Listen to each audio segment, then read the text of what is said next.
Buenos días, bueno, buenas tardes. Mi nombre es Joan Gómez. Yo soy el que subo algunos videos de música y traduzco algunos de otros idiomas. He decidido pues iniciar un proyecto de compartir algunos temas que pues el Señor me ha regalado eh, a ustedes, ¿verdad? Sí aclaro que pues no soy teólogo, tampoco, ¿verdad? Un sabio, ¿verdad? En estos temas.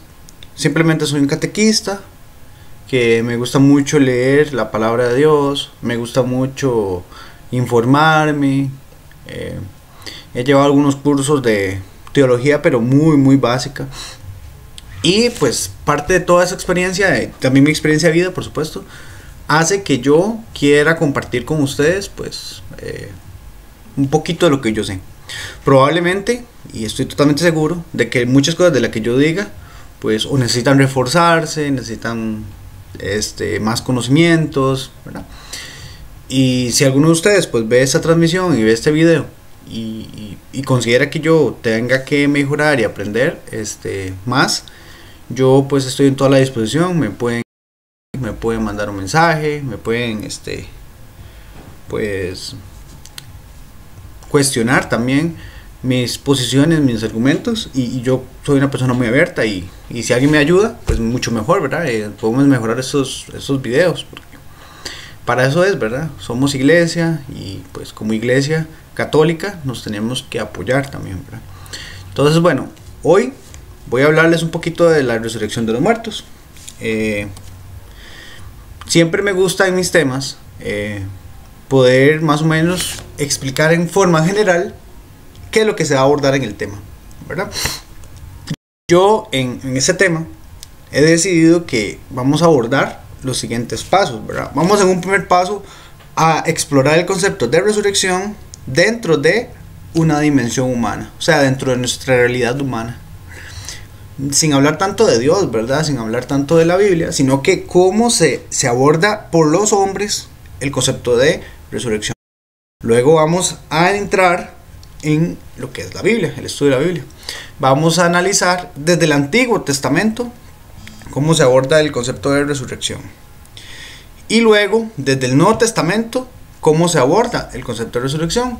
Y ya al final haremos una pequeña reflexión. Voy a darles algunos puntos a tomar en cuenta antes de iniciar el tema. Primero, pues la lectura de la Biblia. La Biblia va a ser nuestro fundamento, ¿verdad? En este tema. Así que, pues, ojalá si pueden sacar la mano, ¿verdad? O apuntar, tener donde apuntar para que anoten los textos bíblicos para que los estudien más adelante, ¿verdad? Igualmente, si están viendo la transmisión en vivo, no pueden parar el video, pero el video va a quedar grabado en mi canal, y más adelante podrían parar el video para reflexionar mucho las citas bíblicas. Y esto es muy importante, la delimitación del tema. Es importante aclarar que ningún tema que uno dé puede darlo todo, ¿verdad? Siempre uno va de todo el global de ese tema, va a escoger un aspecto particular a desarrollar. Yo en mi caso particular, yo escogí solamente desarrollar el concepto de resurrección, ¿verdad? De los muertos, nada más. No voy a explorar lo que es el purgatorio, ni cómo es allá el paraíso, ni cómo es el juicio final. Incluso tampoco voy a abordar aspectos relacionados a la resurrección de Jesucristo. Por ejemplo, por qué resucitó. Bueno, en fin, tantas cosas que se pueden hablar. Van a notar que es muy, de la resurrección de Jesucristo, es muy específico lo que yo requiero para llegar a la resurrección de los muertos, nada más. Entonces, para que tomen en cuenta eso, para a la hora de desarrollar el tema, se den cuenta que, bueno, me va a faltar cosas, por supuesto, porque si no, nunca terminaría. Entonces, prefiero aclarar hasta dónde voy a llegar. Y ahora sí, sin más premisas, sin más por el momento, vamos a iniciar nuestro tema. Vamos a iniciar nuestro tema partiendo de una definición de la muerte. La definición de muerte puede encontrar en todos los aspectos de la vida. y en cualquier ámbito, filosófico, antropológico, teológico, bueno, van a encontrar demasiadas definiciones de muerte. Yo en mi caso voy a partir de esta definición en mi tema. La muerte es una separación entre el cuerpo y alma. Solamente parto de eso, ¿verdad? No es la mejor definición, yo lo sé, pero es con la que yo voy a partir. ¿Está bien? ¿Estamos de acuerdo? Entonces, y gracias a esa definición vamos a empezar a explorar cómo se aborda la muerte desde la dimensión humana. Los hombres van a... Bueno, no la muerte, perdón. Más bien la resurrección, perdón. La resurrección de los muertos. Para lo que son los hombres, independientemente de su religión, independientemente de su credo, independientemente de su condición de vida, de su raza, de su cultura, de todo lo que pues tenga en contexto cada persona, la parte de la resurrección no es un absurdo, no es algo descabellado, no es algo alocado. Todos quieren vivir eternamente, y veámoslo por medio de 3 experiencias. El hombre, por medio de alguna de esas 3 experiencias, va a sentir la necesidad de considerar la posibilidad que puede resucitar, ¿verdad? Veamos una primera experiencia. La primera experiencia es el anhelo por una plenitud de vida. El hombre va a sentir siempre una insatisfacción permanente. Va a buscar lo definitivo, pero mientras vive nunca lo alcanza, ¿verdad? Vemos 4 ejemplos de este anhelo por una plenitud de vida. Los egipcios, por ejemplo, construyeron sus grandes pirámides, que en realidad eran bóvedas para los muertos, para los grandes, ¿verdad? Funcionarios, ¿verdad? Especialmente faraones, en los cuales ellos les colocaban ahí en la bóveda, pues oro, comida, bueno, de todo, para que cuando enfrentaran la vida eterna que ellos creían que iban a alcanzar, cuando ya traspasaran la vida terrenal y alcanzaran la vida eterna, pudieran llevar todas sus cosas, ¿verdad? Ellos tenían muy arraigados esta creencia de que ellos iban a resucitar, ¿verdad? Por medio de sus dioses, ¿verdad? Lo encontramos también en la mitología griega. Los griegos tenían una realidad paralela. Ellos creían que había otra vida extrahumana, ¿verdad? O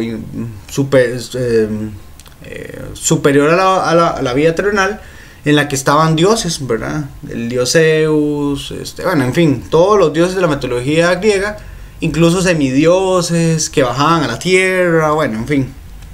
La mitología griega nos hace ver que para ellos existe otra vida terrenal, ¿verdad? Otra vida diferente a la terrenal.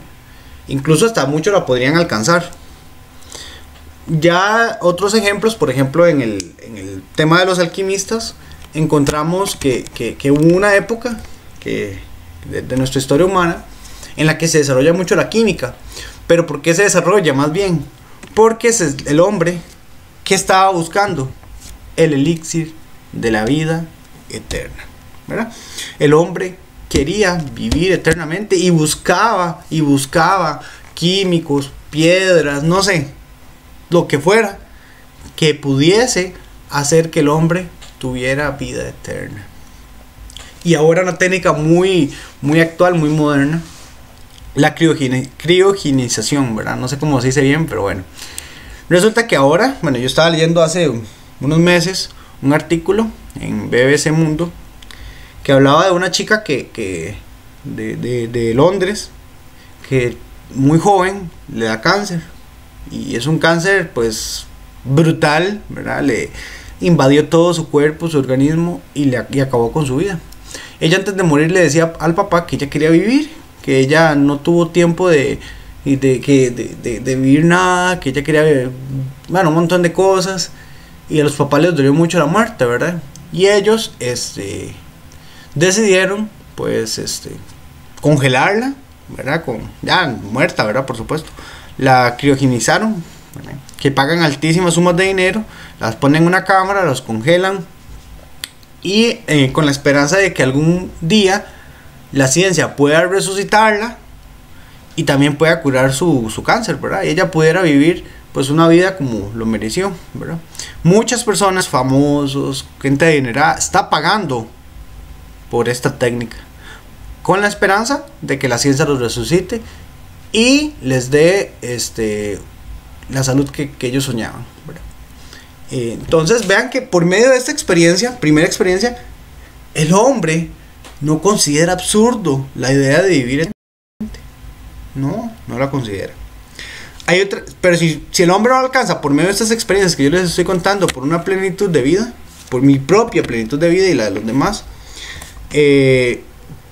bueno, ya me estaba adelantando un poquito, perdón. Hay una segunda experiencia, pero ya la vamos a trabajar. Se me olvidó esta paradoja básica. Hay una paradoja básica que el hombre va a encontrar, independientemente de cuál sea su raza, religión, género, cultura. Le va a ocurrir una paradoja. ¿Qué es una paradoja? Bueno, es un término, una expresión, la cual yo la doy, es verdad, pero a la vez me contradice algo, es contradictorio. Entonces es un poco extraña, una paradoja, pero sí hay. Vean esta paradoja. Por un lado, todos, cual sea y quien sea el humano, anhelamos una vida colmada, una vida llena, una vida eterna, para mí, para nosotros, incluso para nuestros seres queridos y para el prójimo que padece injusticia. Todos queremos una vida así, pero por otro lado, no la podemos satisfacer, ni tampoco realizar. Y tampoco hay poder en el universo entero que pueda lograrlo, ¿verdad? Un universo, ¿verdad?, físico. No hay manera, no hay forma de alcanzar esa satisfacción, de poder alcanzar esa vida colmada, una vida eterna, ¿verdad?, en nuestra vida, en nuestra realidad, ¿verdad? Entonces esto nos lleva muchas veces a tantas dudas existenciales, tantos hombres que sufren, que a pesar de tenerlo todo, no logran satisfacer estas dudas existenciales que pueden ocurrir en su vida. Hay una segunda experiencia que también puede llevar al hombre a considerar que la vida eterna es una posibilidad, ¿verdad? Recuerden que lo que estamos haciendo es explorando la resurrección dentro de nuestra realidad humana, ¿verdad? Ya exploramos una, que es la resurrección vista desde una plenitud de vida, que yo anhelo vida, que yo quiero vida eterna, ¿verdad? Yo como persona. Pero si yo no lo alcancé, no considero la resurrección desde este punto de vista, de esta dimensión, puedo encontrarla desde la experiencia de la interrogante del amor. Amar a una persona es decirle, tú no morirás nunca. Y aquí yo les voy a comentar un poco mi experiencia de vida, ¿verdad? Hace 3 años y medio sufro pues un episodio de mi vida, un momento de mi vida que nadie quiere vivir. Fallece mi mamá. No sé cómo es las mamás de ustedes, pero sí puedo describir la mía. Mi mamá era pues mi todo. Era mi fuerte, mi mejor amiga. Bueno, era todo para mí. No sé si yo pueda encontrar en esta vida terrenal a alguien que me ame tanto como ella me amó a mí. Y perderla a ella para mí ha sido uno de los episodios más difíciles de mi vida. Porque sinceramente yo la amo con todo y la sigo amando con toda mi alma, de verdad, hermanos, se los digo. Y esta frase que Gabriel Marcel, es una frase que yo se la dije a ella. Bueno, no de esta manera, por supuesto, ¿verdad? Pero cuando ella murió, cuando yo la vi en ese féretro, ese ataúd, simplemente yo no puedo considerar la posibilidad de que ella se murió y ya ahí terminó la vida de ella. Es que mi amor de ella hace que yo, como persona, no quiera que muera. Y de hecho, día a día en mi vida yo hago acciones, yo hago que en mi vida se refleje ella, ¿verdad? Porque yo la amo. Pero no solo eso, yo quiero que ella viva eternamente. Y para mí la posibilidad de que ella esté muerta, de que se haya acabado todo, es imposible, ¿verdad? Solo en la experiencia del amor hacia los demás, hacia un ser querido, hacia alguien que usted quiere, que usted aprecia, usted puede considerar también que la vida eterna no es un absurdo, porque usted la ama, porque usted, al decirle, amarle a ella, decirle, tú no morirás, nunca morirás, ¿verdad? Entonces es otra experiencia, y por testimonio la digo, yo la viví, y puedo decir que en el interrogante del amor, para mí la realidad de una resurrección no es un absurdo. Y también hay otra tercera experiencia, por la cual si no la alcanzaron por la plenitud propia de una vida eterna, ni tampoco por la experiencia de la interrogante del amor, lo pueden alcanzar por medio de la experiencia del sufrimiento del inocente. Vean, hace algunos días hubo un atentado en la India, pero ya se me olvidó un poco la ciudad, el nombre, Chaca, no sé. O vemos el sufrimiento que están viviendo en Venezuela muchas personas. Ahí estamos hablando tal vez de la India, de los católicos, el atentado que ocurrió, pues de los católicos, ¿verdad? Otros atentados que hemos visto, ¿verdad? Que han movido al mundo, ¿verdad? En Europa, en Estados Unidos. Por ejemplo, la que ocurrió hacia la comunidad gay, ¿verdad? Son experiencias que, aunque ellos sean o acepten la homosexualidad, nosotros como personas, no como creyentes, como personas, hallamos injusto que ellos hayan muerto, ¿verdad? Vean estas fotos, niños que han muerto inocentemente, ellos que tenían la culpa de lo que está ocurriendo, ¿verdad?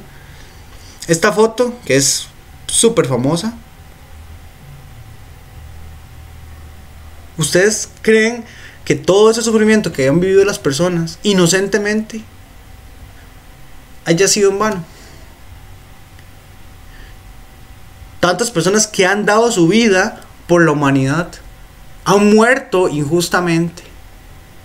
¿Ustedes creen que todo eso que hicieron esas personas por la humanidad haya sido en vano?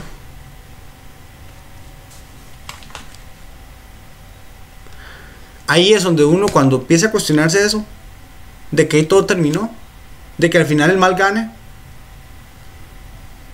Ustedes piensan que para eso es la vida, nada más luchar, morir inocentemente y ya. No. Llegaremos un momento como seres humanos a considerar que esto no fue en vano, de que ellos no murieron en vano, ¿verdad? Entonces es otra experiencia en la cual nosotros llegamos a considerar la posibilidad de la resurrección. Entonces, por medio de estas tres experiencias, yo les he mostrado que la resurrección, el concepto de resurrección, introducírselo a una persona, no es un absurdo, no es una idea descabellada. Se puede encontrar y se puede asimilar por medio de estas tres experiencias. ¿Estamos de acuerdo? Entonces, en conclusión, llegamos a que cualquier ser humano, sea cual sea su raza, religión, género, cultura, va a ver la resurrección no como algo de solo los católicos, o de solo los cristianos, o de solo los egipcios. No, va a verlo cualquiera que sea el ser humano como una posibilidad. Y eso es una premisa que nos va a servir muchísimo para lo que yo les voy a comentar al final. Esto es una forma de evangelizar, ¿verdad? Todos los seres humanos entonces aceptamos como posibilidad, por lo menos, la idea de la resurrección, ¿verdad? Y ahora pues vamos a entrar en la experiencia de la Biblia. Pero me adelanté. Entonces vamos a entrar ya más a la parte cristiana, ¿verdad? Desde el Antiguo Testamento vamos a abordar el concepto de resurrección de los muertos.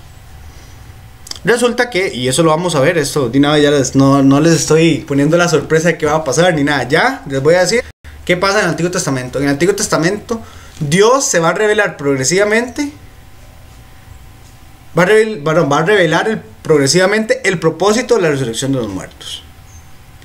Por medio de la fe en la resurrección de los muertos, bueno, la fe en la resurrección de los muertos surge como una consecuencia intrínseca de la fe en un Dios creador del cielo y la tierra. ¿Esto qué quiere decir? Que la creencia que tenemos actualmente los católicos, los cristianos, de que nuestra vida terrenal es un paso y vamos a llegar a una vida eterna, ¿verdad? Que ahora para todos es muy fácil entenderlo. Para los hermanos del Antiguo Testamento, el pueblo de Dios, no fue algo sencillo entenderlo. Y no fue algo como que Dios se apareció y le dijo a Abraham, Abraham, te confirmo de que vas a vivir eternamente. No fue algo que ellos entendieron inmediatamente, sino que al creer en Dios, esa fe de creer en Dios los va llevando, van a ver, a conocerlo más a Él, y en consecuencia de ese amor hacia Dios, de esa fe hacia Dios, van a tener como consecuencia, ¿sí?, la fe en la resurrección de los muertos. Entonces, eso es importante entenderlo, ¿verdad? Cómo surge la historia de o el desarrollo histórico del concepto de resurrección. No es algo que ya fue dado, sino es algo que el pueblo de Dios se fue dando cuenta poco a poco, ¿verdad? Entonces, vamos a ir viendo ese proceso. Obviamente de una forma muy resumida, una forma muy sencilla, porque mi propósito es que lo veamos y todos podamos entenderlo.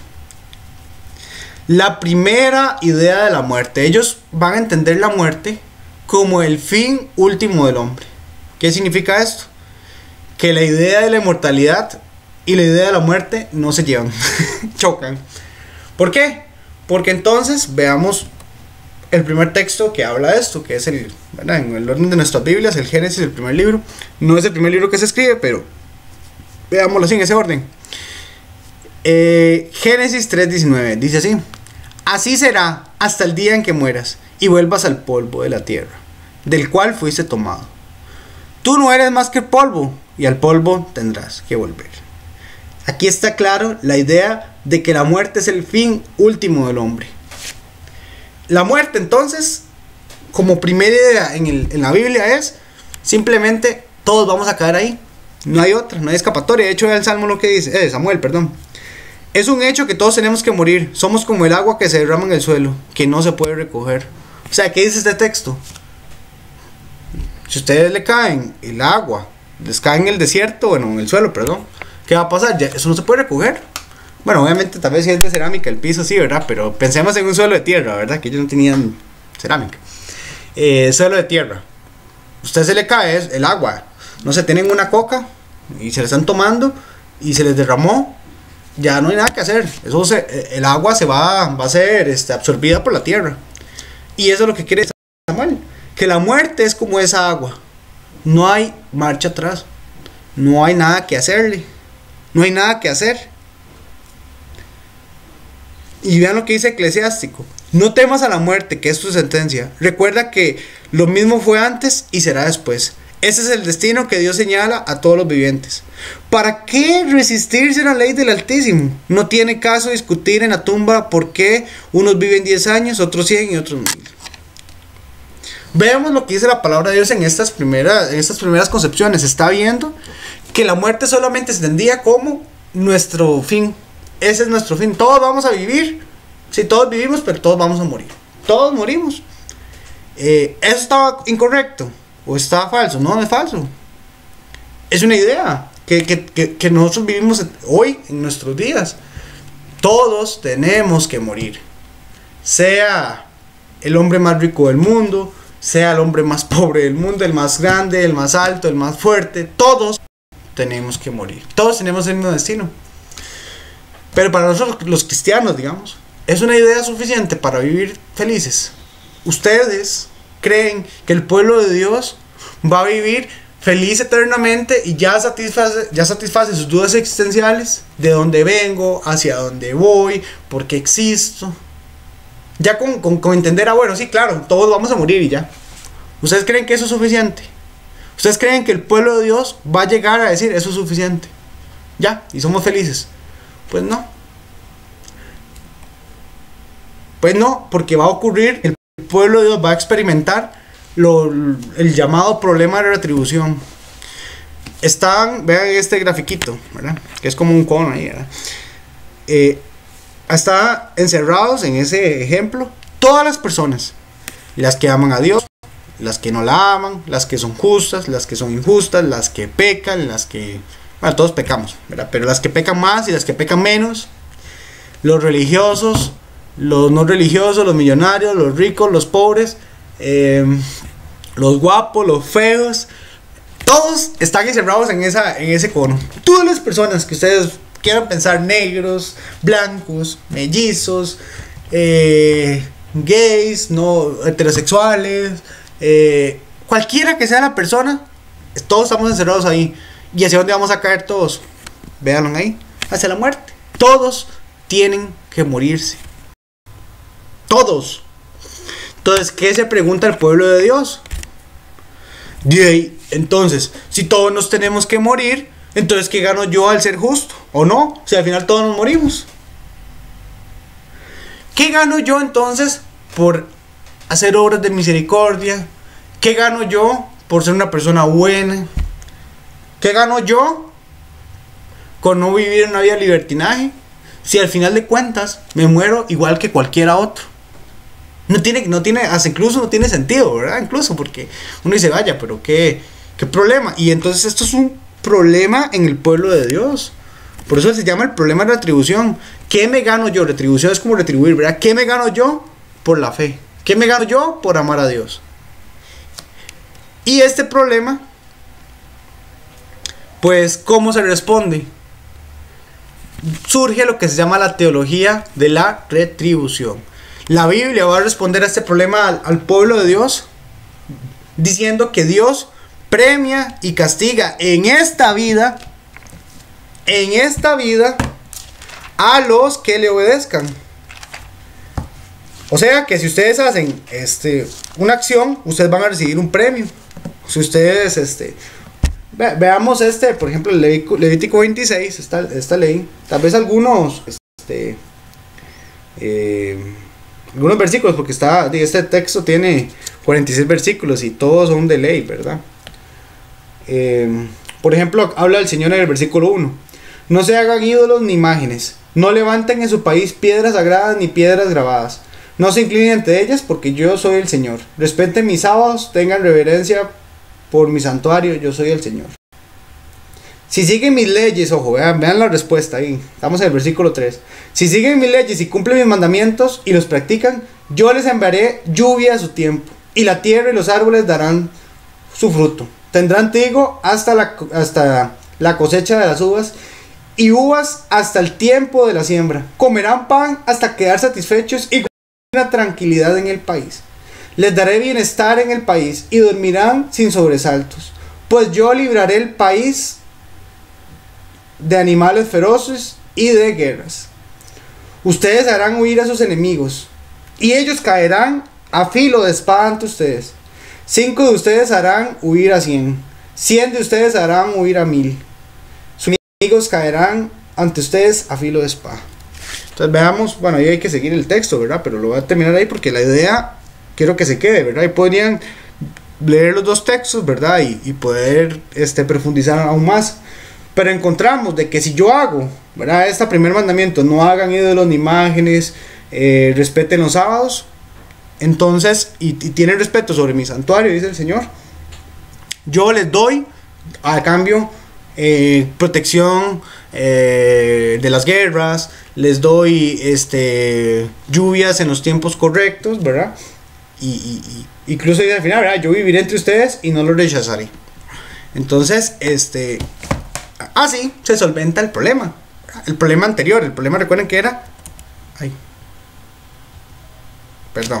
El problema anterior era: ¿qué gano yo al ser justo o no? Si igual me tengo que morir. No, si gano algo, me gano un premio, ¿verdad?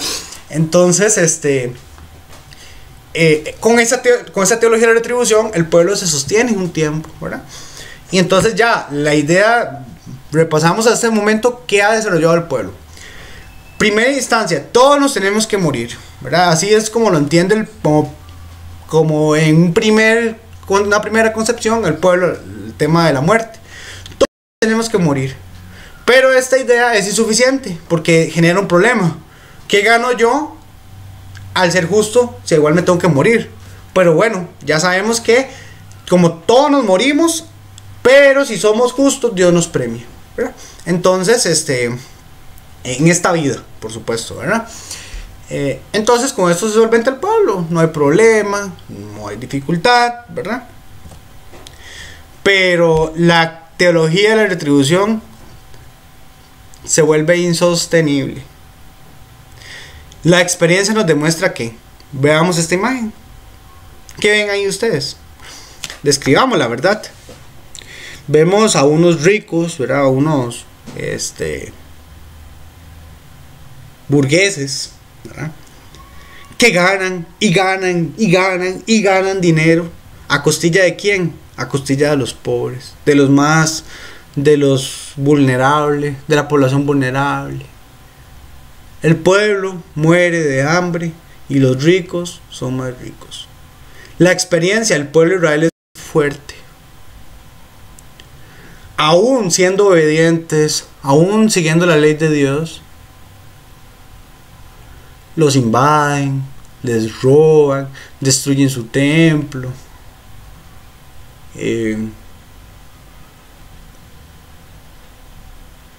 viven sequías, viven dolor, sufrimiento, cansancio. De hecho, ese sufrimiento lo vivimos nosotros, ¿verdad? Bueno, en mi país, cada vez más impuestos, cada vez menos trabajo, cada vez más corrupción. Entonces parece que lo que está en la palabra de Dios no se está cumpliendo.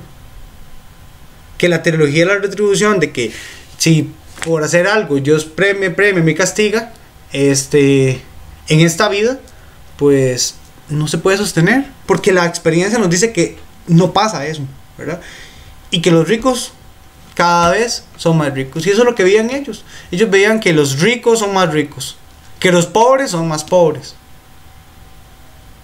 Y entonces aparece un personaje en la Biblia que es Job, ¿verdad? Que el libro de Job, pues bueno, otro tema podríamos estudiarlo, ¿verdad? Si ustedes así lo quieren. El libro de Job, no es un libro pues histórico, como decir así, eso fue lo que ocurrió exactamente en la historia, sino que, bueno, al final uno podrá verificar ciertamente si es histórico o no, porque habría que estar con el autor sagrado aquí enfrente en persona hablando con él, ¿verdad? Y ver si eso fue histórico o no. Pero lo que sí se sabe es que el libro de Job es un libro que critica la teología de la retribución. ¿Recuerdan de Job, verdad? Este personaje pues muy famoso, ¿verdad? Prácticamente cualquier cristiano pues conoce de él, ¿verdad? O la gran mayoría. Job es un hombre justo, un hombre millonario, un hombre que lo tiene todo, hermanos. Y llega el ángel castigador y le dice al Señor que si usted le quita todo eso a él, verá cómo reacciona Job, ¿verdad? Quítele todos los bienes, quítele a sus hijos, bueno, ¿verdad? Y verás cómo Job va a reaccionar, ¿verdad? Entonces, pues a Job le pasa todo tipo de calamidades. Ahí los pueden ver en los primeros 3 versículos, los 3 capítulos, ¿verdad? Todo tipo de, bueno, los primeros 2 capítulos, perdón. Todos los tipos de calamidades que le pasan. Y ya llega Job, ¿verdad? Al principio iba aguantándola. Pero ya después se soltó, ¿verdad? Y empezó a renegar contra Dios, ¿verdad? Hay un diálogo él con unos amigos. En este caso, Job es el crítico de la teología de la retribución y los amigos son los defensores. Es un diálogo de choque, ¿verdad? Y llama la atención, ¿verdad? Vamos a ver el versículo 21, que aquí claramente vamos a observar cómo Job ataca y critica la teología de la retribución. Y dice así: el mejor consuelo que ustedes pueden darme es escuchar mis palabras. Bueno, tengan paciencia mientras hablo y después ríanse si quieren. Eso lo dice Job, ¿verdad? Mi pleito no es con ningún hombre, Por eso estoy tan impaciente. Si me ponen atención se quedarán mudos de miedo. Si yo mismo pienso en ello me espanto. Mi cuerpo se estremece. Y aquí vean la crítica. Aquí está la crítica. ¿Por qué siguen con vida los malvados y llegan a viejos llenos de poder? Ven crecer a sus hijos y a sus nietos, que a su lado gozan de seguridad. Nada amenaza la paz de sus hogares. Dios no los castiga. Su ganado es siempre fecundo. Sus crías nunca se malogran. Sus hijos corretean y juegan como corderitos. Bailan alegres, saltan al son del arpa, de tambores y flautas. Versículo 13 hoy. Terminan su vida en la prosperidad. Bajan tranquilos a la tumba. A Dios le dicen: déjanos en paz. No queremos conocer tus leyes. ¿Quién es el Todopoderoso para que le sirvamos? ¿Qué ganamos con orar ante Él? Versículo 16. Pero los malvados no son dueños de su bienestar, lejos de mi pensar como ellos. ¿Cuánto se ha apagado la luz de los malvados? ¿Cuánto han caído en desgracia? ¿Cuándo se ha enojado Dios contra ellos y los ha hecho sufrir? ¿Cuán han sido dispersados como paja que arrasa el viento en sus torbellinos? Se dice que Dios hace pagar a los hijos por las faltas de su padre, pero es el propio malvado quien debe pagar y escarmentar, el que debe recibir el castigo de la ira del Todopoderoso. ¿Qué le importa lo que pueda pasar a su familia una vez que él haya muerto? Versículo 22. ¿Quién puede dar lecciones a Dios que juzga aún a los habitantes del cielo? Hay quienes llegan a la muerte llenos de vigor, felices y tranquilos, llenos de prosperidad y de salud. Otros, en cambio, viven amargados y muertes sin haber probado la felicidad. ¿Verdad? Aquí ya está hablando de las personas justas, ¿verdad? Sin embargo, todos en la tumba son iguales. A unos y a otros se los comen los gusanos. Yo sé lo que ustedes piensan de mí y las ideas perversas que tienen. Se preguntan: ¿dónde ha quedado la casa de aquel malvado tirano? ¿No han hablado ustedes con la gente que viaja? ¿No han oído las cosas que ellos cuentan? Que Dios se enoja, manda una desgracia y al malvado no le pasa nada. No le echa en cara su conducta, no le dice su merecido. Y cuando al fin los llevan a enterrar, todos en cortejo lo acompañan, unos delante de otros. Hacen guardia en el sepulcro y hasta la tierra es suave para él. Es lo que ustedes quieran consolarme. Es mentira todo lo que dice. Es un texto fuerte para leer, ¿verdad? Incluso incluso puede llevar a confusiones. Y uno dice: bueno, pero Job está dándole duro a Dios, ¿verdad? Dios para Job ya no existe, muchos dirán, pero no. Si entendemos bien el libro de Job está escrito para criticar esta teología de la retribución. Aquí Job nos está diciendo: no es posible que Dios esté premiando y castigando a las personas en esta vida, porque véanlo, los justos, los malvados, los que hacen el mal, los que tienen prosperidad, sus ganados no les pasa nada, siempre tienen comida. Cambia el pobre, es más pobre, ¿verdad? Y el rico cada vez más rico, no les pasa nada. Incluso pues dentro de la creencia del pueblo de Israel, el mal de esa persona se le heredaba a sus hijos. Y Job critica esto y dice: ¿cómo puede ser posible que se le herede a sus hijos y esta persona que hizo todo lo que tenía que hacer no le pasó nada, feliz de la vida, nada más que el mal se le heredó a mis hijos? Entonces Job ataca fuertemente esa teología y dice al final: esto es mentira, no puede ser así. Y esto es un choque, ¿verdad? Un impacto para el pueblo de Dios, en la que la felicidad, digamos, y la satisfacción a las dudas existenciales se había encontrado en la teología de la retribución, pero la teología de la retribución no se sostuvo, ¿verdad? Y esto es su historia bíblica, ¿verdad? Entonces ya vamos a ver en qué hemos llegado. Primero, partimos de que la muerte es un fin último del hombre, o sea, todos tenemos que morir. Luego se agrega de que Dios premia y castiga en esta vida a las personas, ¿verdad? Y ya con eso está bien, ya estamos bien. Ahora Job vino y la critica y dice: esto es inválido, No es válida la teología de retribución en esta vida. Obviamente, pues hay una respuesta a esta crítica que hace Job. Más adelante, en la Biblia, vamos a encontrar la respuesta. Ante las críticas que hace Job de la teología de atribución, me quedé sin voz, perdón. Malaquías contesta a esa crítica. Malaquías 3, 17 y 18. Dice así: estoy preparando un día, dice el Señor, ¿verdad?, en que ellos volverán a ser mi pueblo, como un padre se compadece de su hijo, que le sirve. Así tendré compasión de ellos. Entonces ustedes se darán cuenta otra vez la diferencia entre el bueno y el malo, del que adora a Dios y del que no lo adora. Vean cómo le responde Dios al autor sagrado, que representa la mentalidad del pueblo, ¿verdad? El pueblo que está diciendo, ¿por qué? ¿Por qué Dios no está castigando a esos hombres? Y dice Dios: les estoy preparando un día en que ellos serán mi pueblo. Como un padre se compadece de su hijo que le sirve, así tendré compasión de ellos. Ustedes se darán cuenta quiénes son los buenos y quiénes son los malos, del que adora a Dios y del que no lo adora. Palabra de Dios. Esto es lo que dice Dios ante esta respuesta. Dios le está diciendo al pueblo de que la teología de la retribución, de que Dios va a castigar y premiar a las personas en esta vida, no era así como era, no era así como él lo entendía, sino que es en un día diferente, en otro momento, en otra realidad en la que podemos diferenciar quiénes son los buenos de los malos. Y habrá justicia, habrá diferencia del que adora a Dios y del que no lo adora. Entonces, claro, Dios le da la razón a Job.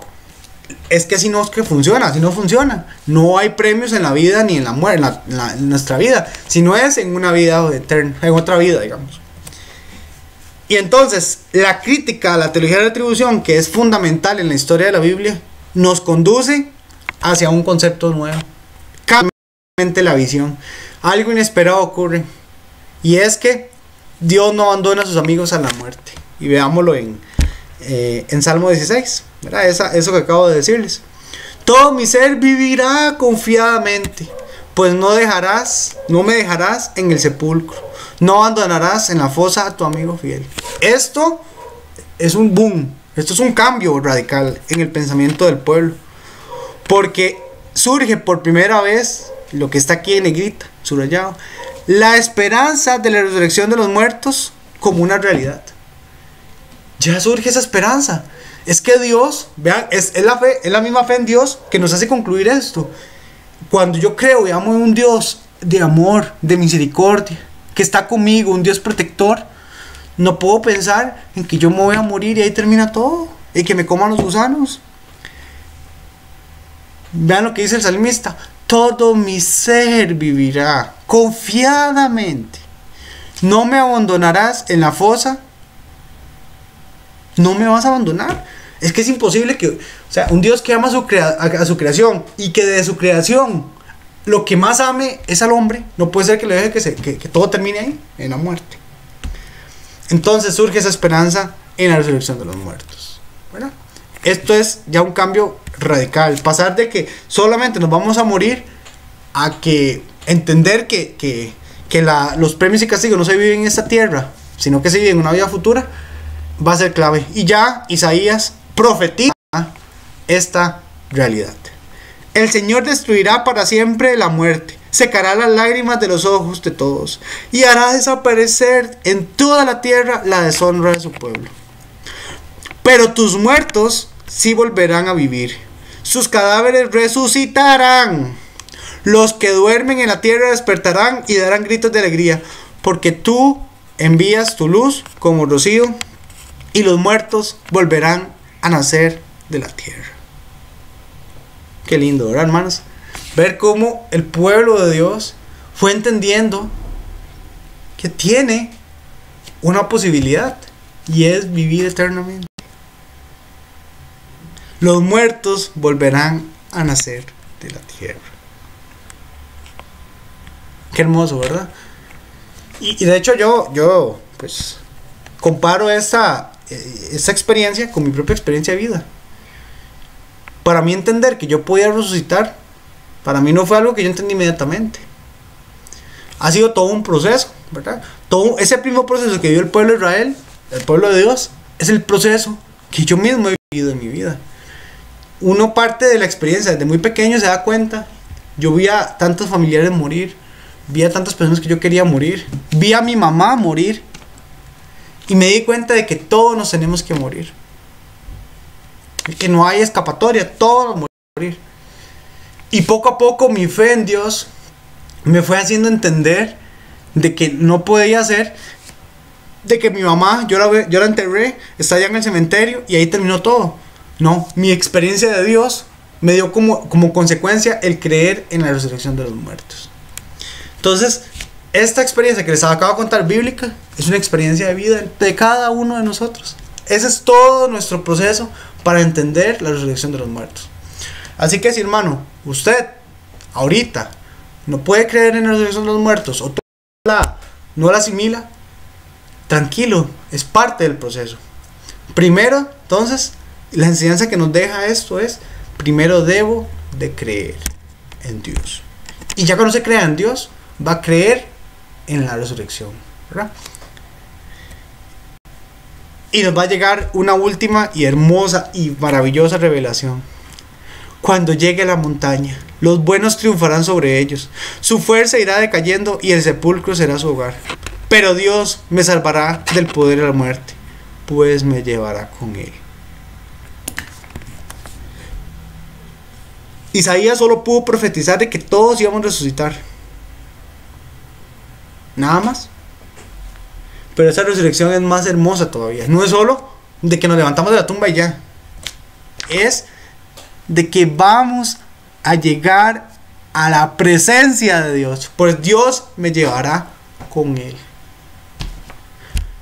Todavía más maravilloso, hermanos. O sea, si ya para mí el resucitar es maravilloso, yo lo puedo hacer mejor. Pues me puede llevar a él. Bueno, es algo pues bello, hermoso, impactante.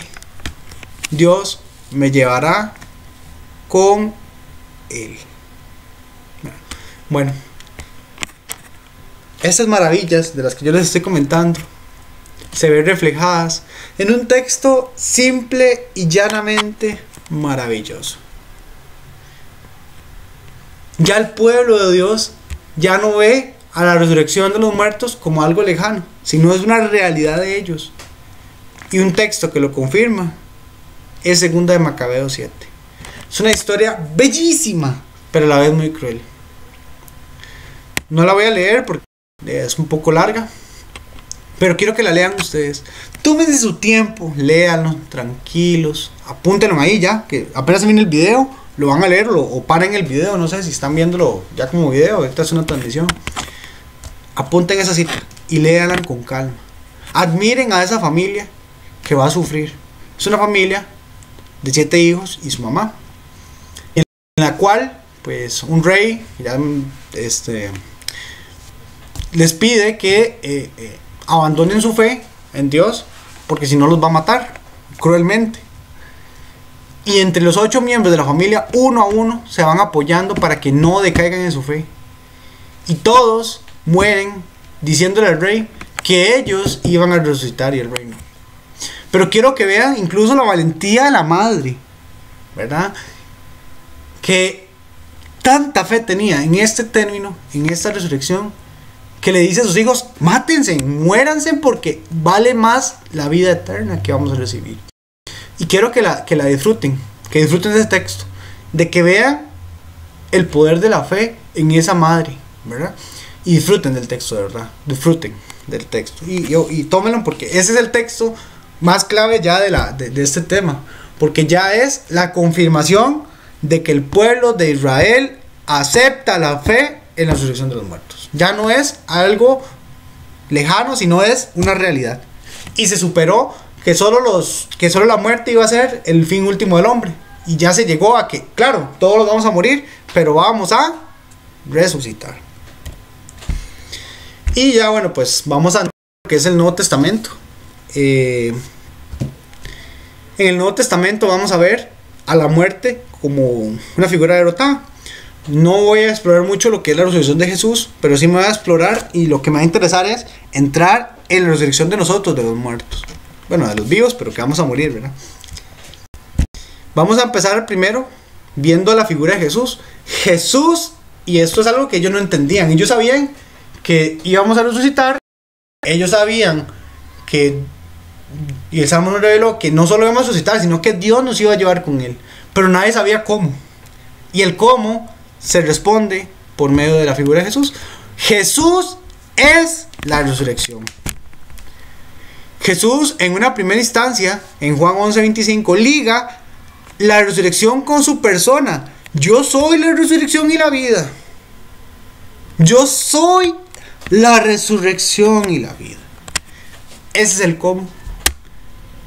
Ellos sabían que iban a resucitar y sabían que iban a llegar con Dios, pero no sabían cómo iban a hacer eso, cómo iban a lograr eso. Y Jesús nos viene a explicar que es Él el que se va a encargar de llevarnos a la vida eterna. ¿Por qué? Porque Él es la resurrección. Es por medio de Jesús que resucitaremos nosotros. Juan 11:25. Bueno, el que cree en mí, aunque muera, vivirá. Juan 6:54. El que come mi carne y bebe mi sangre, tendrá vida eterna. Entonces Jesús mismo nos dice que la resurrección la vamos a alcanzar a través de Él. Es a través de Él que vamos a alcanzar esa resurrección. Y Jesús pues no necesitaba mostrar nada, pero lo muestra. Jesús muestra que la resurrección es Él. Jesús resucita a la hija de Jairo. ¿Recuerdan? Que ya llevaba que pues lamentablemente en Marcos 5 nos cuenta la historia de que Jesús llegó tarde, ¿verdad? A curar a la hija de Jairo. Pero dijo, era solo un sueño, nada más. Jesús resucita a un joven por compasión a su madre. Es capaz de hacerlo. Y también resucita a Lázaro, ¿verdad? De estos tres, pues solo voy a leer uno. Los otros dos se los voy a dejar a ustedes. Lucas 8, 11, 17. Dice así.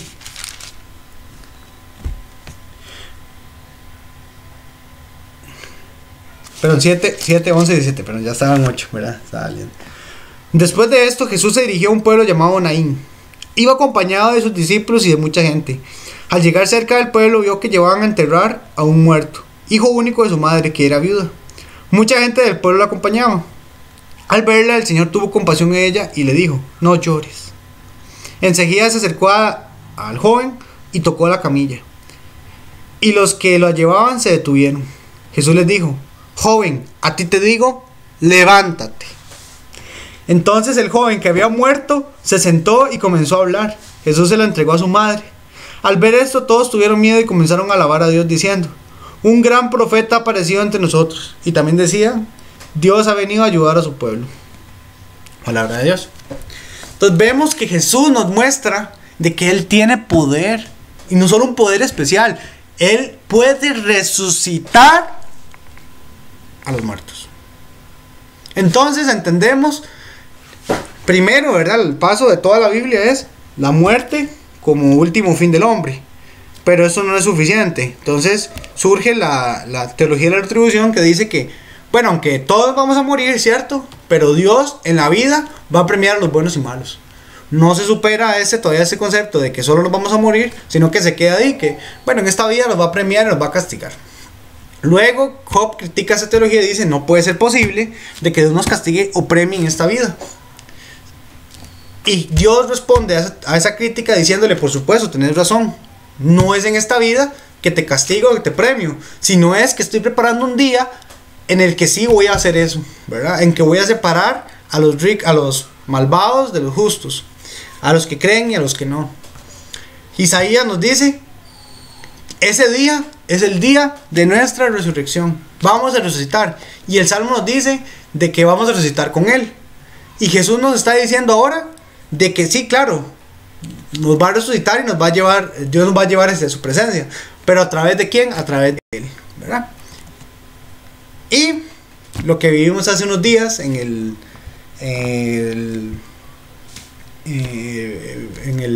la Pascua, Jesús vence a la muerte. Jesús anuncia su muerte y su resurrección. Se burlarán de Él, lo escupirán, lo golpearán y lo matarán, pero 3 días resucitará. Jesús mismo vence a la muerte y Él resucita. Lucas 23, 24. ¿Verdad? Entonces Jesús vence a la muerte. No voy a explorar mucho esto, sino qué significa vencer a la muerte. Llama la atención que en Cristo resucita la carne. Miren mis manos y mis pies, soy el mismo. Tóquenme y vean. Un espíritu que no tiene carne ni huesos, como ustedes ven que tengo yo. Entonces, esto nos lleva a una definición de la resurrección. Esta cita bíblica es clave para definir lo que es resurrección. Un concepto que no hemos definido, ¿verdad? ¿Se acuerdan que definimos la muerte? Sí, que yo les dije que era una separación del cuerpo y alma. Entonces, ¿qué creen que va a significar resurrección? Unión del alma y la carne. Entonces la resurrección es la unión de la carne, la muerte, separación del cuerpo y alma, pero la resurrección es la unión del alma y la carne, del alma y la carne. ¿Por qué se ocurre esto? Por el texto de Lucas 24:39, ¿verdad? Que acabo de leer. Miren mis manos y mis pies, soy yo el mismo. Tóquenme y vean. Un espíritu que no tiene carne y huesos, como ustedes ven que tengo yo. Entonces, ya con esta definición, podemos hablar de cómo resucitan los muertos. El Catecismo de la Iglesia Católica, en su numeral 999, hace referencia a que como Cristo resucitó con su cuerpo, por su propio cuerpo, sin que volviera a una vida terrenal, así todos resucitaremos con nuestro propio cuerpo, sin volver a una vida terrenal. O sea, nuestra carne se volverá a unir, nuestra carne, con nuestro espíritu, ¿verdad? Con nuestra alma. Entonces nuestra resurrección no es solo que se levantó un fantasmilla y ya, no, es todo, el cuerpo y el alma, ¿verdad? San Pablo incluso en 1 Corintios 15 va a explicar la resurrección de los muertos, pero por medio de 3 ideas fundamentales. Entonces vamos a proceder a leer el texto de 1 Corintios capítulo 15 para explorar esas 3 ideas fundamentales. Bueno, es un poco largo, ¿verdad? Sí.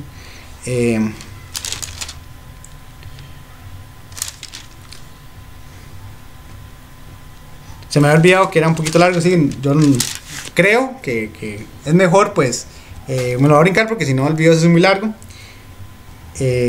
Pero sí se los dejo de tarea también, de que lo lean ustedes, porque sí, lo un poco largo y no sé, mejor si yo lo empiezo a leer uno se pierde un poco.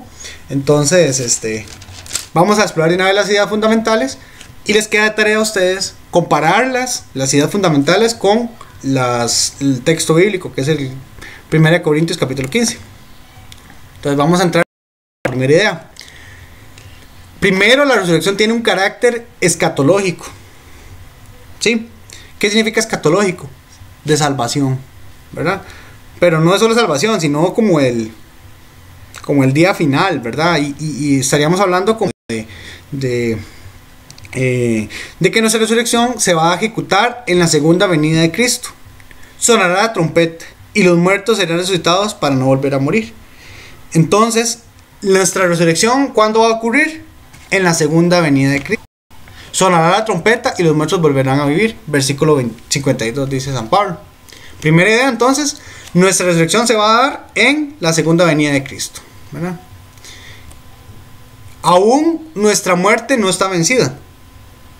Queda un enemigo por vencer, que es la muerte, dice San Pablo, ¿verdad? ¿Esto qué quiere decir?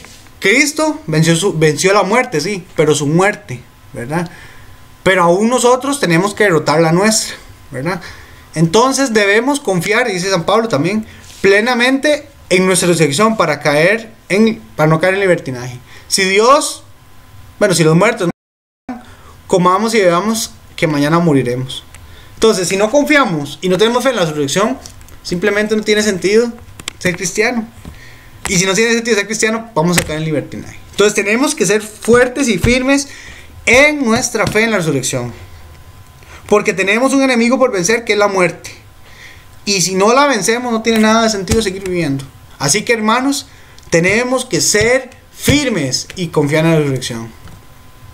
Segunda idea, índole corporal de la resurrección de los muertos. Ya esto lo adelanté. ¿Cómo va a ser nuestra resurrección con nuestro cuerpo? Dice que mantendremos nuestro mismo cuerpo, la misma carne, pero está renovada. Versículo 44. Lo que se entierra es un cuerpo material, lo que resucita es un cuerpo espiritual. Si hay cuerpo material, también hay un cuerpo espiritual. Y agrega, no todos moriremos, pero todos seremos transformados en un abrir y cerrar de ojos. Cuando suene el último toque de la trompeta, nuestra naturaleza corruptible se revestirá de lo corruptible.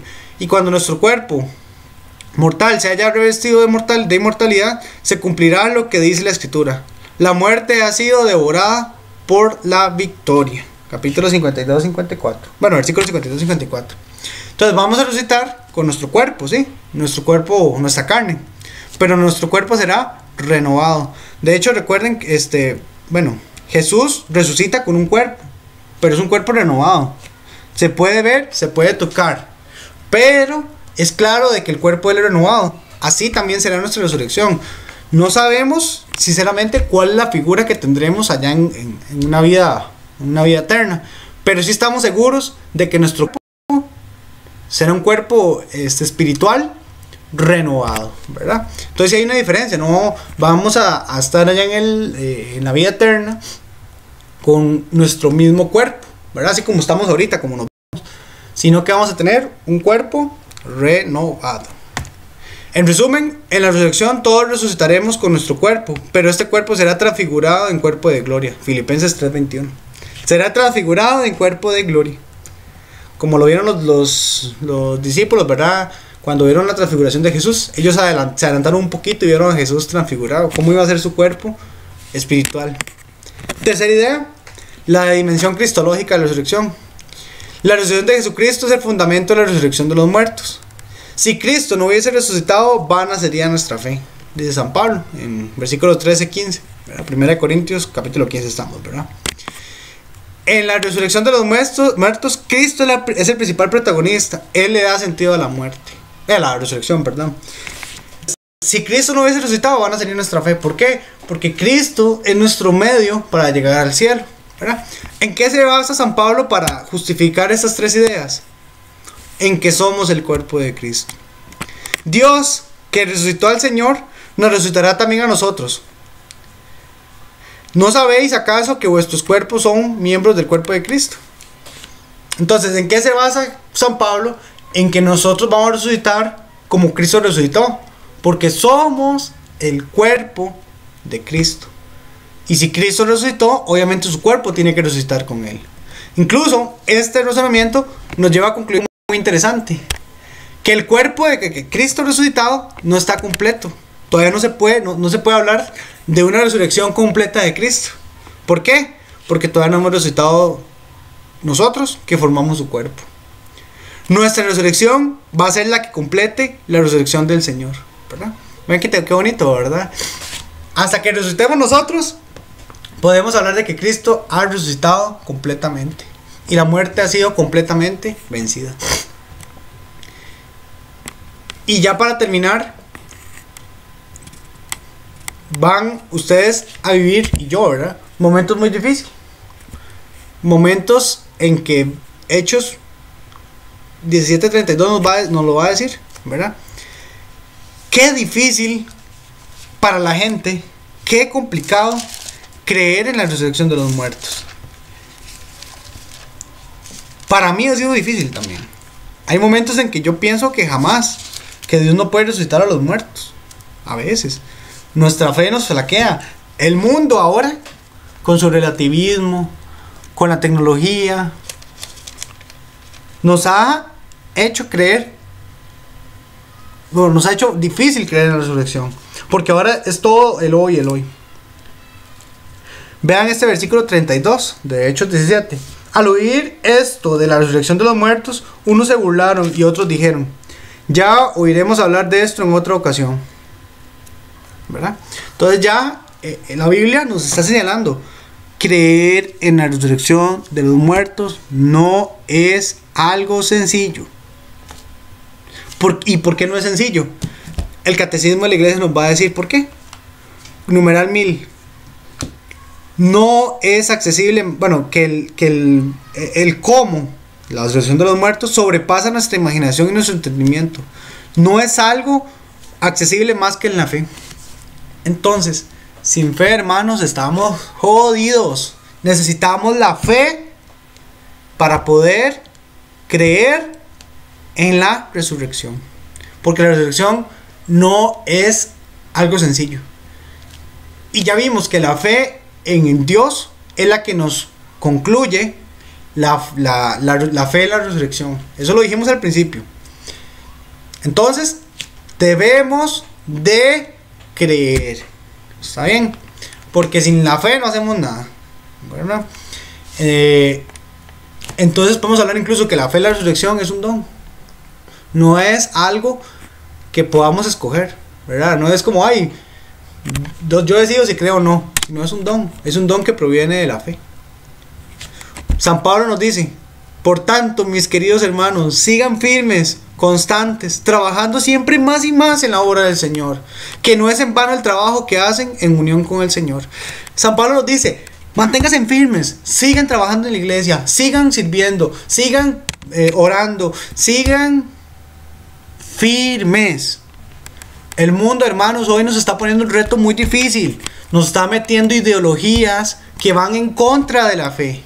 Y lo que va en contra de la fe la apaga. Ahora, bueno, yo he vivido tantos momentos en mi vida de que día a día se me apaga mi fe por seguir lo que el mundo me está incitando a seguir. Yo he tenido que tener una lucha firme. Yo estoy en la universidad. He tenido profesores que me han atacado mi fe.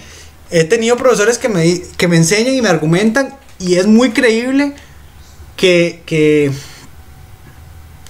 tenemos que vivir una vida de libertinaje, de que podemos hacer lo que nos dé la gana.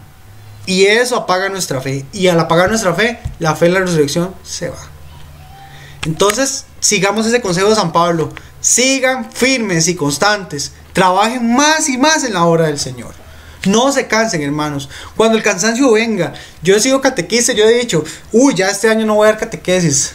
Bueno, en este momento he estado un poco retirado por otros motivos, porque laboralmente me choca trabajar y dar catequesis, pero bueno, cuando he tenido tiempo y he podido trabajar los sábados, lo primero que me surge como catequista es decir, me quiero ir. Vea, yo hablo con mis hermanos de la parroquia y todos dicen, yo este año ya no quiero ser coordinador, ya este año no voy a seguir, yo ya este año no voy a volver. Y yo lo he hecho, yo me he salido, yo he sabido lo que es alejarme. ¿Y qué pasa? Mi fe se apaga. Y cuando la fe se apaga la fe en la resurrección. Así que, hermanos, a echar para adelante, que la obra del Señor no acaba. Así que sigamos ese consejo. Es un consejo muy valioso, que yo pues he tenido que vivirlo. He tenido que negar ese consejo, digamos, y hacer todo lo contrario para darme cuenta que es un consejo valioso. No se cansen de trabajar para el Señor. No se cansen de ser firmes y constantes. Sean radicales. Digan no al mundo. No a lo que le dice el mundo, ¿verdad? Y van a ver que esto no es en vano. Porque resucitaremos junto con el Señor. Si aún así la fe se les quebranta un poco, la Eucaristía es nuestra clave como cristianos católicos. San Irineo de León nos dice: así como el pan que viene de la vida, de la tierra, después de haber recibido la invocación de Dios, ya no es pan ordinario, sino Eucaristía, constituida por dos especies, una terrena y otra celestial, así nuestros cuerpos que participan en la Eucaristía no serán corruptibles, ya que tienen la esperanza de la resurrección. Si aún no creemos, si aún nos cuesta entender, hay que ir a la Eucaristía. En la Eucaristía está nuestra propia resurrección. Dios, por medio de este maravilloso sacramento, nos muestra cómo es nuestra resurrección. Un pan que es de la tierra, fabricado en la tierra, hecho a partir de la tierra, junto con la invocación del Señor, se convierte en dos especies, una terrenal y otra espiritual. Así va a ser nuestro cuerpo. Tenemos que participar de la Eucaristía, porque en ella se anticipa nuestra resurrección. Recuerde, tiene que creer, hermano, y lo imposible podrá ver usted, hermano. Muchas gracias y que pues el Señor nos bendiga mucho. Esperemos pues subir más videos en otro momento. Y si le gustó el video, si le gustó el tema, si tiene alguna duda, si quiere refutar algo, si quiere decirme si yo me equivoqué en algo, yo con mucho gusto estoy con las puertas abiertas, me puede escribir un mensaje y yo con mucho gusto lo atiendo.